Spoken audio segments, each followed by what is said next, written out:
नमस्कार दोस्तों। तो मैं राहुल सिंह रायावत गरेगा क्लासेस में आप सभी का हार्दिक स्वागत करता हूं। तो आइए दोस्तों शुरुआत करते हैं क्वेश्चन नंबर फर्स्ट के साथ।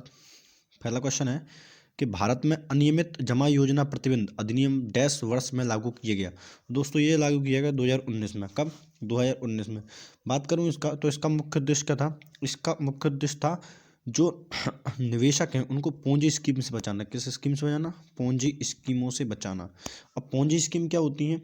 तो पूंजी स्कीम की बात करूँ, ये धोखाधड़ी निवेश घोटाला है जिसमें निवेशकों को कम जोखिम के साथ अधिक धन वापसी का वादा किया जाता है। ठीक है दोस्तों। तो पूंजी स्कीम क्या है कि जो जो धन निवेशक होते हैं उनको कम कम जोखिम के साथ अधिक धन वापसी का क्या दिया जाता है? झांसा दिया जाता है ताकि वो झांसे में इसमें फंस जाए। ठीक है दोस्तों। तो आइए बात करते हैं अगले क्वेश्चन की ओर। अगला है कि निम्नलिखित में से किस मंत्रालय ने सितंबर 2021 में शिक्षक पर्व का आयोजन किया? देखिए दोस्तों, ये किया था शिक्षा मंत्रालय ने। किस मंत्रालय ने किया था? तो ये किया था शिक्षा मंत्रालय ने। बात करूं तो ये कब मनाया गया? ये मनाया गया 5 से 17 सितंबर तक। कब? 5 से 17 सितंबर तक। ठीक है दोस्तों। ठीक है। यहाँ पे हुआ क्या था? यहाँ पर 5 पहलों की शुरुआत की गई। कितनी पहलों की? यहाँ 5 पहलों की शुरुआत की गई। ठीक है दोस्तों। यहाँ 5 पहलू की शुरुआत की गई। अब बात कर लेते हैं तो ये किसके जन्मदिन पर मनाया जाता है? तो देखो दोस्तों, ये मनाया जाता है सर्वपल्ली राधाकृष्ण। कब? सर्वपल्ली राधाकृष्ण, ये इनके जन्म दिवस पर मनाया जाता है। ठीक है दोस्तों।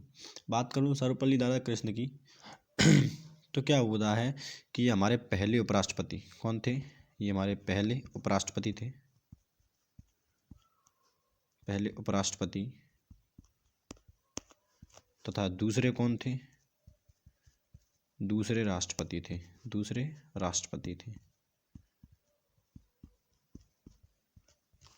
ठीक है दोस्तों। अब बात करूं तो इनके बारे में, तो दोस्तों इनको नाइटहुड की उपाधि 1931 में क्या था? 1931 में इन इन्हें नाइटहुड की उपाधि दी गई थी। बात करूं 1954 में, तो 1954 में दोस्तों इनको भारत रत्न मिला था। क्या मिला था? 1954 में भारत रत्न मिला था। भारत रत्न। ठीक है दोस्तों। और बात करूँ तो 1963 में इनको British royal order of merit की सदस्यता मिली। कब? 1963 में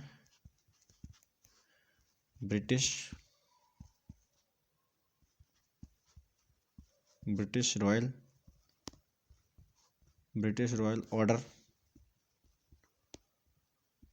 ऑर्डर ऑफ मेरिट की सदस्यता मिली थी। ठीक है दोस्तों। आइए आगे बढ़ते हैं अगले क्वेश्चन की ओर। क्वेश्चन नंबर थर्ड है कि दिल्ली सल्तनत में सैन्य कमांडरों को सौंपी गई प्रादेशिक इकाइयों को डैश के रूप में जाना जाता है। तो दोस्तों ये जानता है एकता के रूप में। अब एकता क्या होता है? एकता होता है कि जब हम किसी भी सेना को, किसी व्यक्ति को धन के रूप में क्या दें? जमीन दे दें। क्या दें? धन के रूप में जमीन देते हैं उसकी तनख्वाह के रूप में। तो उसे क्या कहा जाता है? उसे कहा जाता है एकता। तो इसकी शुरुआत किसने की थी? इसकी शुरुआत की थी इल्तुतमिश ने। किसने की थी? इल्तुतमिश ने। ठीक है दोस्तों। तो किसने की थी? इल्तुतमिश ने। अब बात करूँ ये कौन था? ये दिल्ली का वास्तविक संस्थापक कौन था? दिल्ली का वास्तविक संस्थापक था। वास्तविक संस्थापक। ठीक है। तो कौन था? जो दिल्ली का वास्तविक संस्थापक था। अब बात करें ये कौन था? तो ये था कुतुबुद्दीन ऐबक का गुलाम। कौन था? कुतुबुद्दीन ऐबक का गुलाम था। कुतुबुद्दीन ऐबक का गुलाम था दोस्तों ये। ठीक है। अब मैं बात करूं इसके बारे में कुछ चीज़ें, तो इसने 40 सरदारों का ग्रुप, क्या 40 अमीर सरदारों का ग्रुप, 40 अमीर सरदारों का ग्रुप तुर्क ए चहलगानी बनाया था। क्या बनाया था? तुर्क ए चहलगानी का निर्माण किया था। तुर्क ए चहलगानी का। ठीक है दोस्तों। और बात करूं इसके बारे में तो ये क्या था कि ये दिल्ली सुल्तान बनने से पहले ये कहाँ का वो था? सूबेदार। तो ये बदायूं का सूबेदार था। कहाँ का था? बदायूं का सूबेदार था। कौन? इल्तुतमिश। ठीक है दोस्तों। और इसके काल की बात करूँ तो इसका काल रहा था 1210 से लेकर 1236 तक। ये इसका क्या था, ये इसका काल था। ठीक है दोस्तों, आइए बढ़ते हैं अगले क्वेश्चन की ओर। लिखा है क्वेश्चन नंबर 4 है कि 2020 में निम्नलिखित में से किसने लिंच ओपन टेनिस का एकल खिताब जीता। तो ये जीता था आर्या सवालिंका ने। किसने जीता था? आर्या सवालिंका। तो ये दूसरी विश्व की दूसरी महिला क्रिकेटर हैं। कौन सी? विश्व की दूसरे नंबर की महिला क्रिकेटर हैं। पहली कौन है दोस्तों? पहली है एशले बर्टी। कौन है? एशले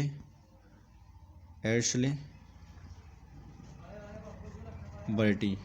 ठीक है दोस्तों। तो एशले बर्टी क्या है? ये पहले नंबर की टेनिस प्लेयर है, महिला टेनिस प्लेयर है, और ये दूसरे नंबर की महिला टेनिस प्लेयर है। ठीक है दोस्तों, आइए बढ़ते हैं अगले क्वेश्चन की ओर। क्वेश्चन नंबर 5, अगर निम्नलिखित में कृष्णा नदी की एक सहायक नदी कौन सी है? देखो, बात करूँ प्राणहिता, तो प्राणहिता गोदावरी की सबसे लंबी नदी है। गोदावरी की सबसे बड़ी सहायक घाट प्रवाह। तो दोस्तों इसका आंसर क्या है? घाटप्रभा नदी। ठीक है। बात करूँ पूर्णा, तो पूर्णा किसकी है? पूर्णा ताप्ती नदी की है। पूर्णा ताप्ती नदी की सहायक नदी है। बात करूँ मंझारा, तो मंझारा किसकी दोस्तों? मंझारा भी गोदावरी की नदी है। किसकी? गोदावरी की सहायक नदी है। ठीक है दोस्तों, आइए बात करते हैं कृष्णा नदी के उद्गम की। तो कृष्णा नदी निकलती कहाँ से? तो ये निकलती है महाबलेश्वर। कहाँ से निकलती है? महाबलेश्वर पर्वत से निकलती है दोस्तों। कहाँ पर है महाबलेश्वर पर्वत?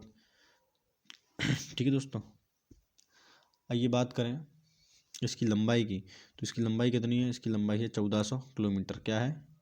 1400 किलोमीटर क्या है? कृष्णा नदी की क्या है? लंबाई। ठीक है दोस्तों, आइए बात करते हैं क्वेश्चन नंबर 6 की। क्वेश्चन नंबर 6 है कि 2020 में डैश पुरस्कार के लिए पुरस्कार राशि 7.5 लाख से बढ़ाकर क्या कर दी गई? 25 लाख। तो दोस्तों इस बात करूँ तो राजीव गांधी पुरस्कार की, राजीव गांधी खेल रत्न, जिसका नया नाम क्या है? कि ध्यानचंद खेल रत्न पुरस्कार। क्या है इसका? ध्यानचंद खेल रत्न पुरस्कार हो गया। इसका नया नाम क्या है? ध्यानचंद खेल रत्न पुरस्कार। ठीक है, इसका नया नाम क्या हो गया? ध्यानचंद खेल रत्न पुरस्कार हो चुका है। तो इसकी शुरुआत की बात करूँ तो इसकी शुरुआत कब हुई थी? 1991 में इसकी शुरुआत हुई थी। ठीक है, बात करूँ 2018 में ही इसकी राशि कितनी हुई थी? 7.5 लाख। कितनी हुई थी? 7.5 लाख राशि कब हुई थी? तो ये हुई थी 2018 में। ठीक है दोस्तों, और कुछ जाने इसके बारे में, तो ये 2021 की बात करूँ, 2021 में ये 3 लोगों को दिया गया है। ठीक है, 2021 में 3 लोगों को दिया गया। पहले हैं एक मिनट,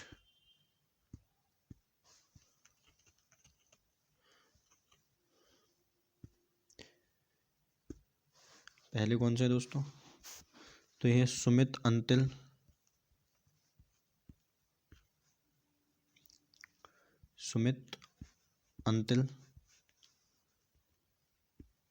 ठीक है, उसके बाद बात करूँ दूसरे कौन है? रवि दहाइया।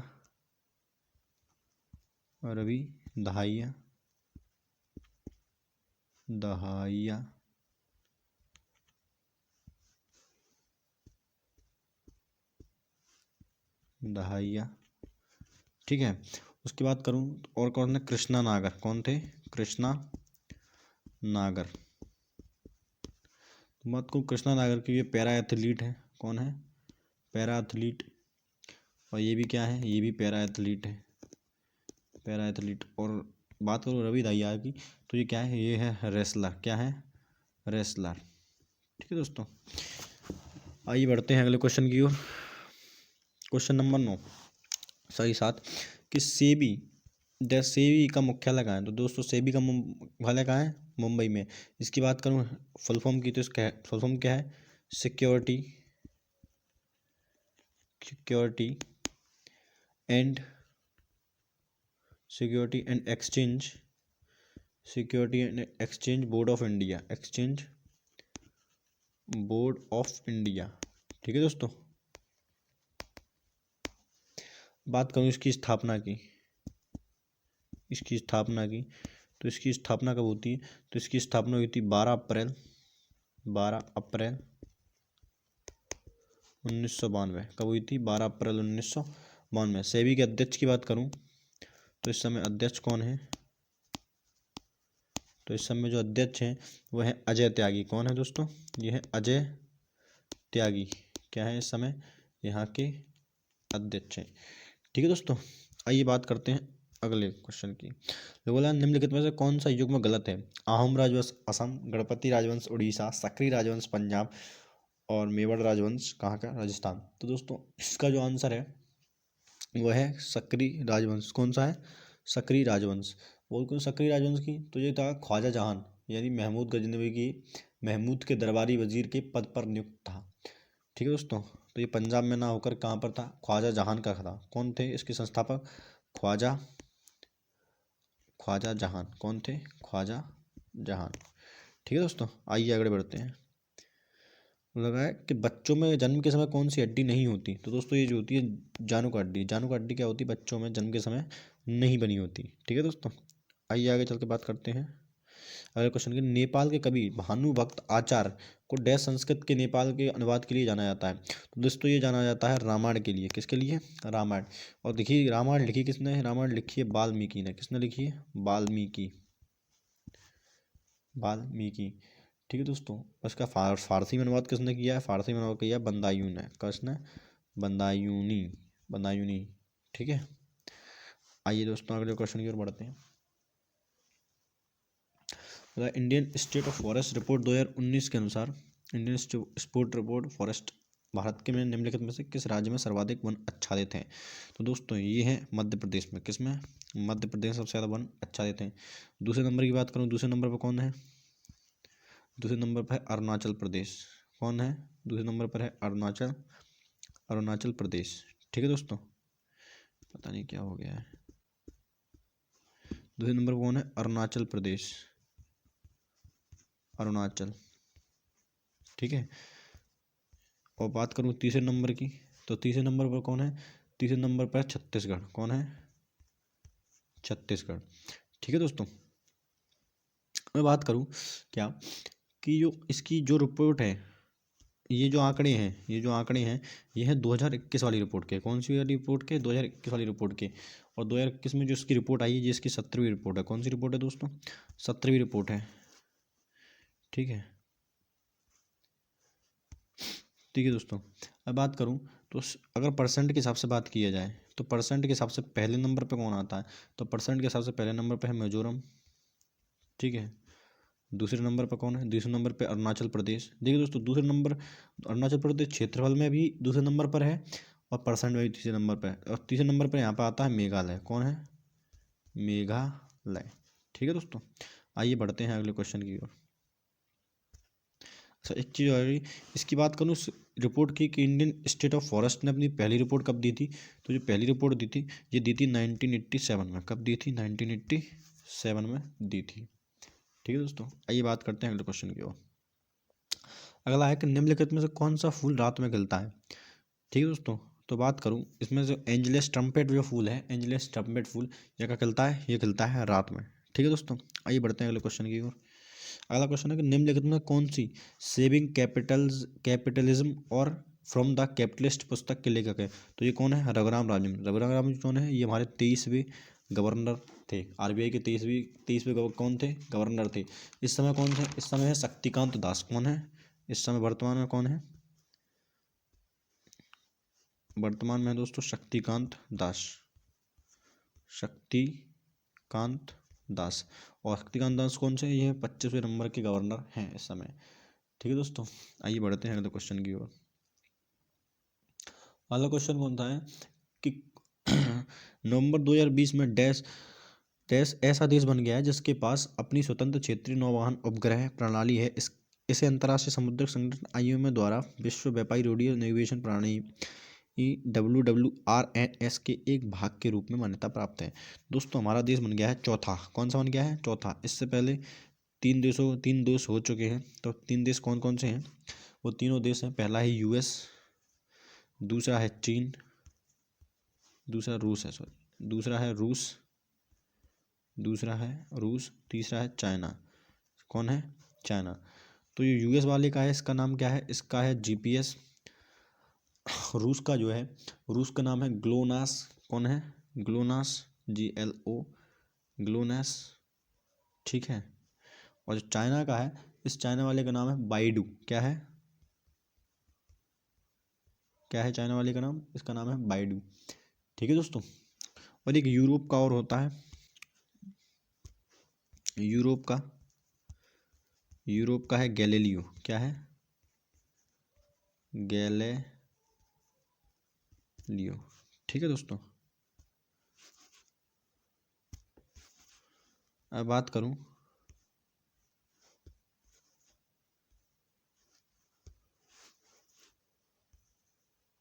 देखिए दोस्तों, अब बात करूं IMO की। किसकी बात करूं?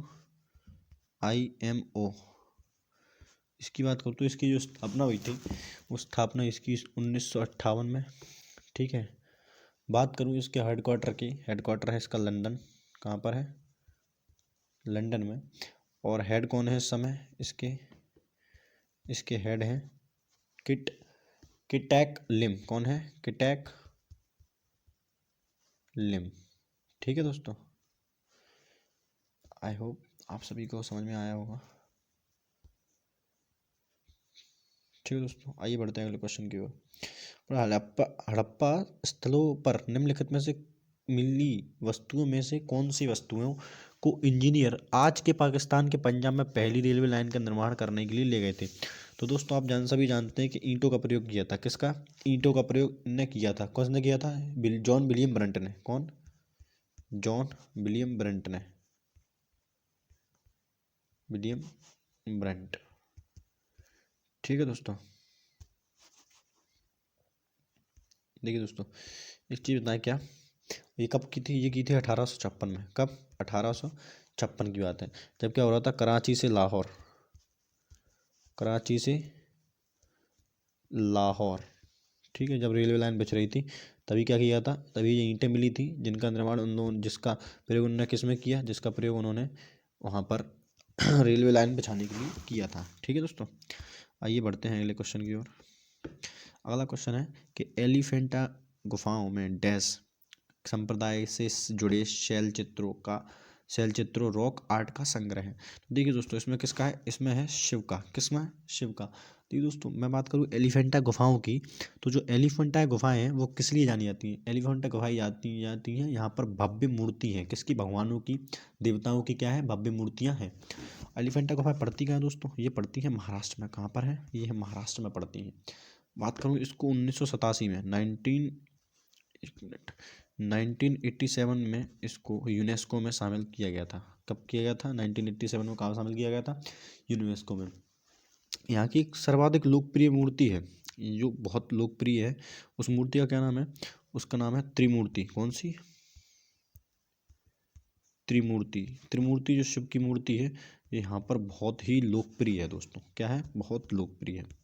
अब बात करूँ आगे, बात करूँ तो यहाँ पर क्या है, यहाँ पर कुल 7 गुफाएं हैं। कितनी गुफाएं हैं? 7 गुफाएं हैं, जिसमें से एक गुफा बहुत महत्वपूर्ण है, जो क्या है, जिसका नाम है महेश मूर्ति गुफा। क्या है? महेश मूर्ति की गुफा। बहुत ही महत्वपूर्ण गुफा है दोस्तों। ठीक है। अब बात करूँ ये बनी कब थी, तो ये बनी थी राष्ट्रकूटों के समय। राष्ट्रकूटों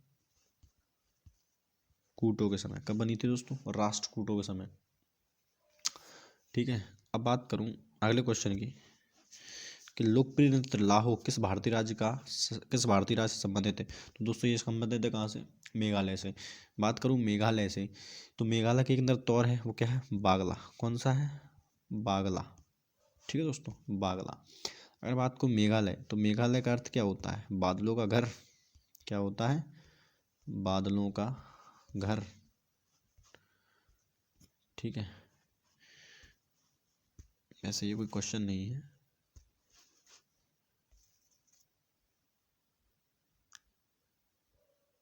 एक मिनट दोस्तों।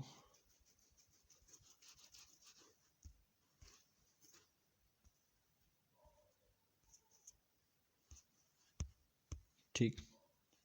आइए दोस्तों अगले क्वेश्चन की बात करें, तो बात करूं ये मेघालय की, तो मेघालय में एक चेरापूंजी, कौन, चेरापूंजी, मेघालय में जो चेरापूंजी है वो सर्वाधिक एक पर्यटन स्थल है। क्या है? एक पर्यटन स्थल है। बात करूँ मेघालय, तो मेघालय जो है 1972 में किससे अलग हुआ था? मेघालय 1972 में असम से अलग होकर एक नया राज्य बना था। क्या हुआ था? असम से अलग होकर क्या हुआ ना, एक अलग राज्य बना था। राजधानी की बात करूं तो राजधानी यहाँ की क्या है? राजधानी शिलांग है। राजधानी क्या है? शिलांग है।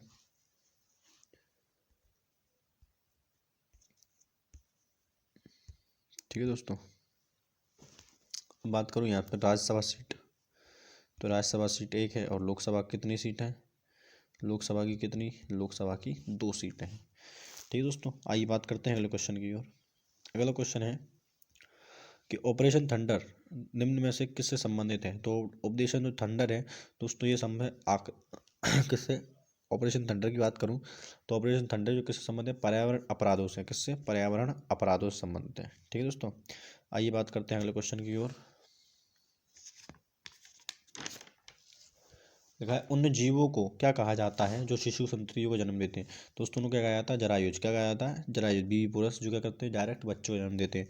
विखंडनशील किसको कहते हैं? विखंडनशील उसको कहते हैं, विखंडनशील किसको कहा जाता है? विखंडनशील उन प्राणियों को कहा जाता है जो क्या करते हैं? जो खुद को विभाजित करके खुद क्या करते हैं? खुद को विभाजित करते हैं। ठीक है। अंडज क्या कहा जाता है? जो अंडों को जन्म देते हैं। और अंडा रायुज क्या कहा जाता है? दोनों, इन दोनों को मिलकर क्या कहा जाता है? ये दोनों जो दोनों क्वालिटी जिसमें पाई जाती है उसको बोलते हैं अंडा रायुज।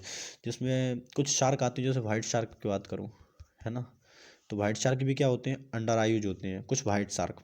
और बात करूँ सांप, सारे सांप नहीं, कुछ सांप क्या आते हैं? अंडा रायुज में आते हैं। तो क्या करते हैं? अपने शरीर के अंदर ही अंडे देते हैं उसमें ही, और अंडे फूटने के बाद शरीर के अंदर ही क्या होता है? उनके बच्चों का पालन पोषण होता है। ठीक है दोस्तों, आइए बात करते हैं क्वेश्चन नंबर 20 की। बोला है world's game athlete of the year award 2019 का विजेता कौन है? तो दोस्तों इसके जो विजेता है वो कौन है?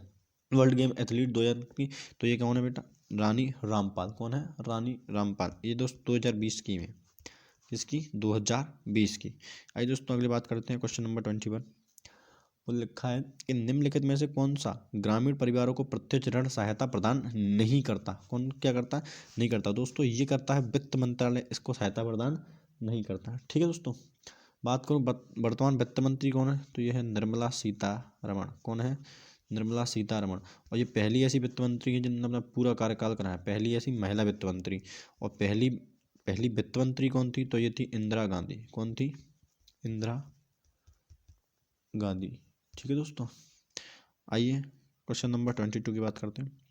क्वेश्चन नंबर 22 कि डैश आंशिक की परिसीमित तटीय जल निकाय होता है जहां नदियों और जलधाराओं के मीठे में महासागरों के खारे पानी का मिश्रण होता है? तो दोस्तों ये होता है मोहाना यानी एस्चुरी। ठीक है दोस्तों, क्या होता है? मोहाना यानी एस्चुरी। आइए बात करते हैं क्वेश्चन नंबर 23 की। लगा निम्नलिखित में से किस भारतीय सितार वादक और प्रेम संगीतज्ञ ने 2020 ने 20वीं शताब्दी की शुरुआत में एक संकेतक प्रणाली विकसित की और भारतीय उप महाद्वीप की संगीत प्रथाओं को वर्गीकृत किया जो कि पहले मौखिक परंपरा से आगे बढ़ती थी? तो दोस्तों देखिए, इसका इसका जो आंसर है वो क्या है? विष्णु नारायण भातखंडे। कौन है? विष्णु नारायण भातखंडे। बात करूँ इनका जन्म कब हुआ था? इनका जन्म हुआ था 1860 में। कहाँ पर? मुंबई। कहाँ पर? 1860 मुंबई। तो देखिए दोस्तों, इनकी बात करूँ तो इनने संगीत साहित्य की खोज की। किसकी खोज की थी? संगीत साहित्य की खोज की। किसकी खोज की? संगीत साहित्य की खोज की। ठीक है दोस्तों,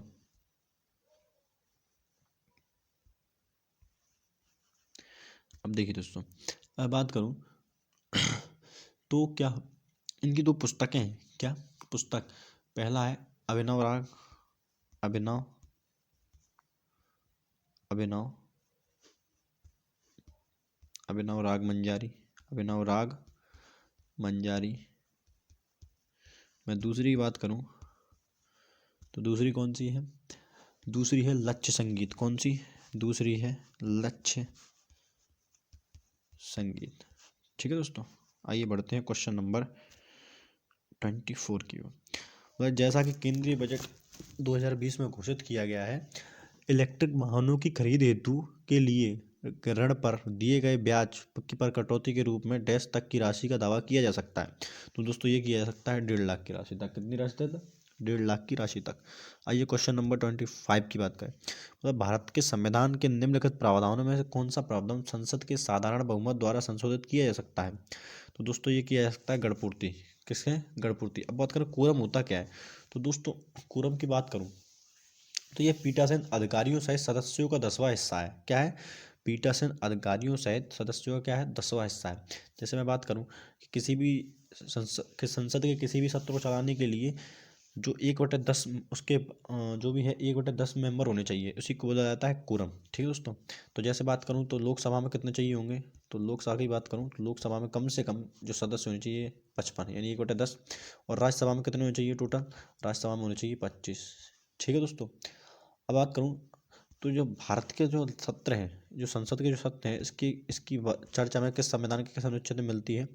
तो बात करूं इसकी चर्चा हमको संविधान के किस संविधान सॉरी संविधान का ये जो सत्र है इन अनुच्छेद 85 कौन अनुच्छेद? अनुच्छेद 85 में हमको मिलता है संविधान के शस्त्रों का वर्णन मिलता है। ठीक है। देखिए दोस्तों, अब मैं बात करूं तो संविधान जो संसद के 3 सत्र लगते हैं, कौन कौन कौन से? पहला होता है बजट सत्र। कौन सा होता है? पहला होता है बजट सत्र। दूसरा होता है कौन सा सत्र होता है? दूसरा होता है मानसून सत्र, मानसून। तीसरे की बात करूं तो तीसरा कौन सा होता है? ये होता है शीतकालीन सत्र। कौन सा होता है? ये होता है शीतकालीन। तो इसमें सबसे बड़ा जो सत्र होता है, सबसे लंबा सत्र जो होता है, ये होता है बजट सत्र। बजट सत्र क्या होता है? सबसे लंबा सत्र होता है। कब शुरू होता है? ये जनवरी से अप्रैल तक चलता है। कब चलता है? जनवरी से अप्रैल तक चलता है। ठीक है दोस्तों। हाँ देखिए, ये चलता है जनवरी से अप्रैल। बात करूँ मानसून की, तो मानसून कब चलता है? ये होता है, ये मानसून सप्ताह जो चलता है ये जून जुलाई के समय ज़्यादा चलता है। कब? जून जुलाई के समय, जून में। और बात करूँ शीतकालीन सत्र की, तो एक शीतकालीन सत्र नवंबर और दिसंबर में चलता है। कब चलता है? नवंबर और दिसंबर में।